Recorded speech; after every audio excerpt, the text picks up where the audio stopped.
বছরের প্রথম দিন মানে 1 জানুয়ারি। 1 জানুয়ারি কি ঘরে বসে কাটানো যায়? চলে গেছিলাম ধুরন্ধর দেখতে নিউ এম্পায়ার সিনেমা হলে। প্ল্যানটা হয়েছিল আগের দিন রাতে, আগের দিন না, 1 জানুয়ারি তখন শুরু হয়েই গেছে। রাত 3টের সময় পিকনিক শেষ হলো। শেষ হওয়ার পর প্ল্যান হলো যে আজকে কি করা যায়, দিনটা কিভাবে কাটানো যায়। তখন সবাই মিলে বললো চলো তাহলে ধুরন্ধর দেখতে চলে যাই। শুনেছি মুভিটা দারুণ হয়েছে। যেমন ভাবা তেমন কাজ। কিন্তু সিনেমা হলে কোথাও টিকিট পাচ্ছি না। বুক মাই শোতে দেখি সব জায়গায় 1 জানুয়ারির বুকিং অলরেডি হয়ে গেছে। পেলাম এক জায়গায়, সেটা হলো এসপ্ল্যানেডে নিউ এম্পায়ার সিনেমা হলে।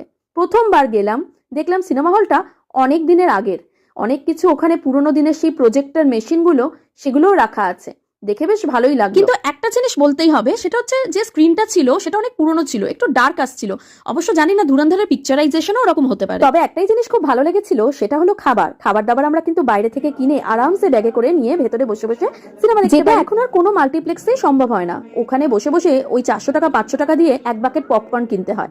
কিন্তু এখানে সেই সুবিধাটা ছিল, বাইরে থেকে আরামসে খাবার দাবার কিনে তোমরা ব্যাগে করে নিয়ে ভেতরে যেতে পারো, কোনো চেকই হয় না। এরপর শুরু হয়ে গেল সেই বহু কাঙ্ক্ষিত ধুরন্ধর মুভিটা দারুণ ছিল সিরিয়াসলি। তবে ডিসক্লেমার এটাই দেবো, যাদের হার্ট দুর্বল বা যারা বেশি অ্যাকশন মুভি দেখতে পারো না, তাদের এখানে না যাওয়াই ভালো। কারণ প্রচন্ড অ্যাকশন মুভিটা, পুরো মুভিটাই অ্যাকশন।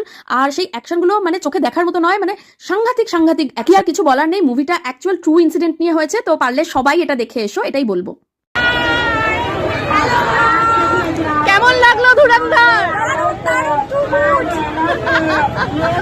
আর হ্যাঁ, আরেকটা কথা বলে দিই, 19 মার্চে ধুরন্ধরের পার্ট 2 আসছে, তাই সবাই গিয়ে পার্ট 1টা ঝপঝপ দেখে ফেলো।